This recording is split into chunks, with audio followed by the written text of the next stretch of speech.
and point out to you, any of you who have future aspirations of being a politician or something and don't want something recorded that might pop up years later, we are being recorded tonight, so colorful language is fine, but some politicians say things later that will be regret. So I don't want that to happen. Unless we want the attention, right? Huh? Unless we want the attention? Yeah, unless you want the attention, Right. that's another way of going about it. So, we don't want to surprise. Okay, I want to welcome everyone here, and I want to especially welcome John Carroll, our speaker this evening, who I asked him what year he came to UNH, because that's when I met him, and that's back in '74, he tells me. So we go back over 35 years or so, and I understand some neighbors over here. Well, John and I were neighbors office-wise at the university. He was in the office next to me for several years, and then later he actually ended up, I guess, in that office for a while, in the corner and so forth. So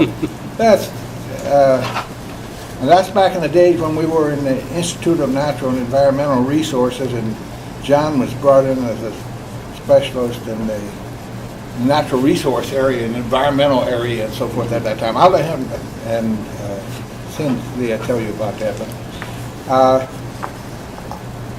and I am currently the chairman of the Strafford Regional Planning Commission, and I'm from the selectman in the town of Rollinsford. So I'll just go on around counterclockwise here and let each introduce themselves.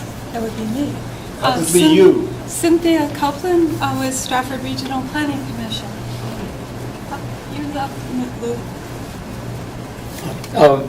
Lou Vita, Middleton. John Carroll, Durham and UNH. Michelle Allen, Strafford Regional Planning Commission. I'm Paul Eaton, Commissioner from the town of Strafford. Bob Jaffin, Rochester. Kyle Pimentel, Strafford Regional Planning. Tom Carter, Maverick. Steve Conklin, Barrington. Ellen Conklin, Barrington. Carol Beta, Middleton. Victoria Parmley from Northwood. Chuck Cox, Lee. Laurel Cox, Lee. Marilyn Barton, Strafford Regional Planning Commission. Okay, fine. So, now we're going to turn to the speaker, and I'm going to ask Cynthia To introduce, yes. to make the informal introduction. Thank you.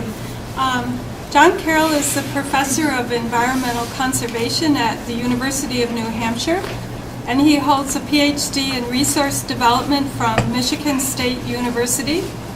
For the last 35 years, he has taught courses and carried out research on ecological ethics and values, land ethics and agrarian values, sustainable agriculture, energy, peak oil, and applied environmental philosophy.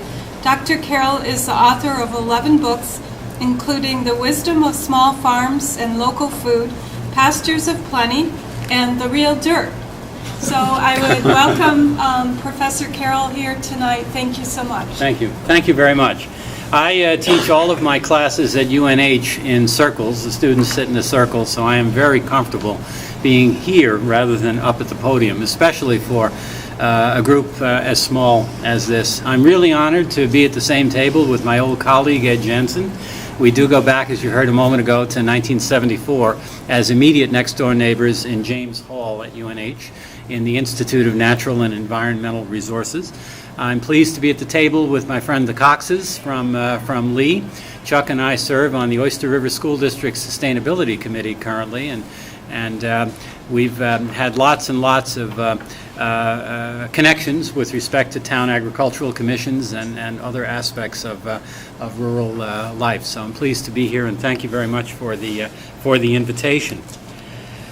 I would say that what we're looking at here, and by the way, I'm going to keep this very informal, and I think it's probably of greatest value if we have more of a conversation rather than a lecture or a big formal presentation. But I'd like to start by saying that what we're looking at is a revolution in local food and farming, an agrarian revolution. Tom Kelly and I, Tom is and has been for a number of years the Chief Officer of Sustainability for UNH. Tom Kelly and I used to observe a few years back that we were experiencing here in New England a renaissance of agriculture, a return of agriculture to our region. Something that has been going on probably since the mid-1990s, if you use cooperative extension information and other sources as a form of measure. We sort of bottomed out in terms of numbers of farms about 1995 and have been coming back since then. And we've particularly taken a great growth spurt since about 2005 up to the present. So a renaissance of agriculture. But I would say that it's much more than a renaissance or a return of agriculture, that it is a revolution. It's a revolution at the grassroots level. It's a revolution that is largely below the radar, that you don't see in major media, print media or broadcast media, and so forth, but which you can observe if your eyes and your ears are open. You can begin to see the extent of it. So we know it's much more than a renaissance. It's a true revolution, and it's very, very much at the grassroots. It's exceedingly decentralized. It's happening in households. It's happening in neighborhoods, not simply in towns, but in neighborhoods of towns and in households as well. And I might add, in an interesting way, we're seeing it among students at UNH. Although a lot of my time these days is, and for quite a few years now, has been devoted to graduate students at UNH, Masters and PhD, every fall semester I teach a course called The Real Dirt for incoming freshmen. And these are our 17 and 18-year-olds who have just graduated from high school the previous June. They're in their very first semester of college life. And one of the observations that I've made for the last 5 or 6 years among these very young college students, almost high school students, is that every year they are more and more agrarian. Every year they are more participatory in things like having chickens in the household, taking farmers markets for granted because they and their parents find themselves so often in farmers markets. So many of them are members of CSAs, community-supported agriculture, and it's even gotten to the point where some of these young students are almost thinking, gee, wasn't it always this way? And they're surprised when I say that they, new freshmen, are ahead of the seniors and they're ahead of the juniors simply because they're younger. They're in a younger generation. It may only be 3 or 4 years younger than the seniors and juniors, but they're in a younger generation. And then I say to them that I would be willing to bet that their younger siblings who are now in high school or middle school are probably ahead of them in this thing called agrarianism, in taking for granted all of these things like big and expanded gardens, participation in community gardens, participation in farmers markets, winter as well as summer, participation in CSAs, raising of chickens in the household. And now, for example, I can ask a class of 20, how many of you raise chickens in the household? And there'll be as many as 5, 6, or 7 who say, yes, we've got chickens in our own household. And quite a few of the rest will say, well, my aunt raises chickens and we get the eggs from her, or things of this sort. Interestingly, these students are urban and suburban. A lot of them are Massachusetts, which has always been the case. We get lots of Massachusetts students. New Jersey, New York, Connecticut is well represented as well, and of course New Hampshire. These are not, for the most part, rural students, and only rarely do they come from farms. So this is not a farm crowd, and you wouldn't necessarily expect the idea of raising chickens in the household as something to be taken for granted. And they are in suburban subdivisions and places of that sort. How many of them live in households where the garden has been significantly expanded in the last 3 or 4 years? So it's a lot bigger now than what they remember when they were in middle school or elementary school. Lots of them have had parents who significantly expanded their gardens and so on. So they take this for granted. That is a revolution.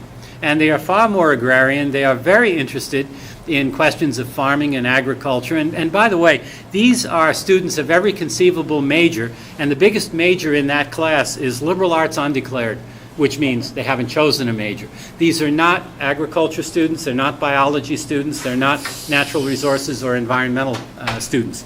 So they come from liberal arts. Some are thinking of careers in business, some in engineering and some in biology, but a lot of them would be English, A lot of them would be other languages, journalism, and so forth. Also, the vast majority, female, at least 75%. Now, a class that I currently have has 17 of these young freshmen, 14 females and 3 males, and that is not atypical at all. And they're all into agriculture, and they all are interested in thinking of themselves as major participants in agriculture in the future, in one way or another, at some scale or other.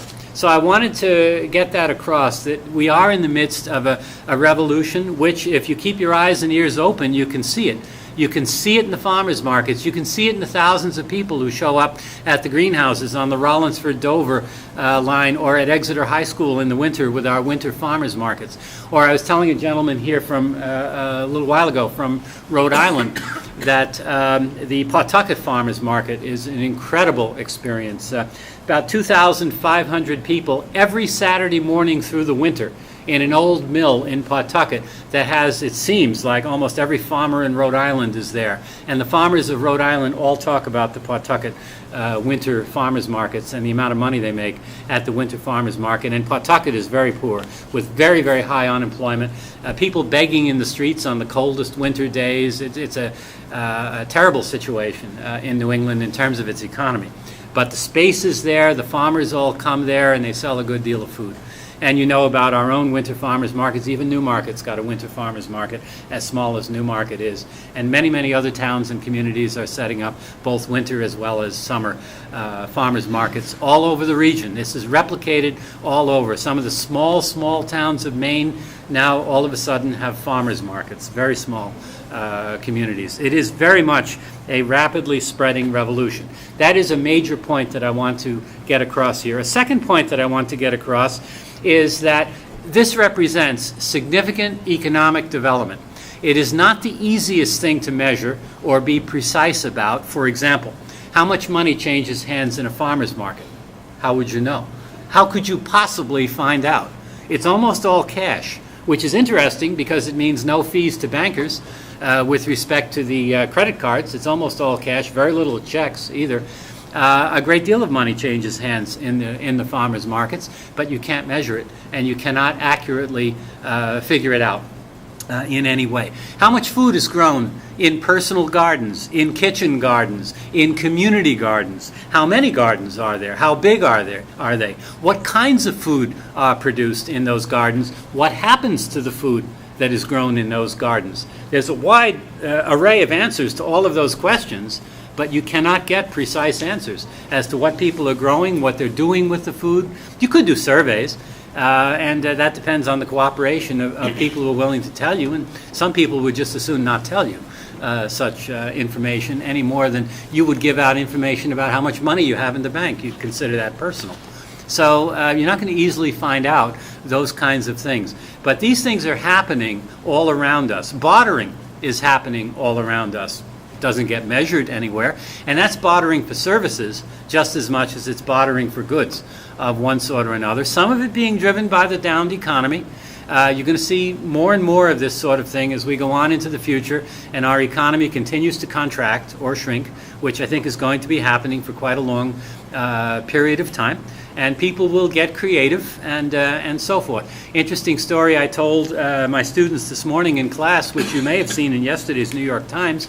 Young people graduated from Boston University, spent 2 years trying to find work, can't find work. They live in Ohio, and they've set up a business mowing people's lawns with sheep. They bring the sheep to the lawns. They have more business than they can handle. Nice photograph and a nice article in yesterday's New York Times. You could look it up if you want. That article also talks about very creative entrepreneurial activities of other, mainly young people, with lots of energy, lots of spirit, although some of them are getting dispirited. I had a young woman in Portsmouth Monday night when I gave a talk at the Portsmouth Public Library, and it was just a very sad situation of a person, a couple, young couple, that desperately wants to farm, can't come close to affording land in this area. They're heading up to Aroostook County in Maine, where you can get cheap land. But they're removing themselves from the market. So they'll have market challenges up there. They won't have the land challenges, but they'll have market challenges up there. But how else can they get a start? And she seemed kind of dispirited in many ways. Good crowd turned out, by the way, in the Portsmouth Public Library for that event. Economic development, creation of wealth. I've got a diagram here that some of you, if you read the Boston Sunday Globe magazine, would have seen a couple of months ago.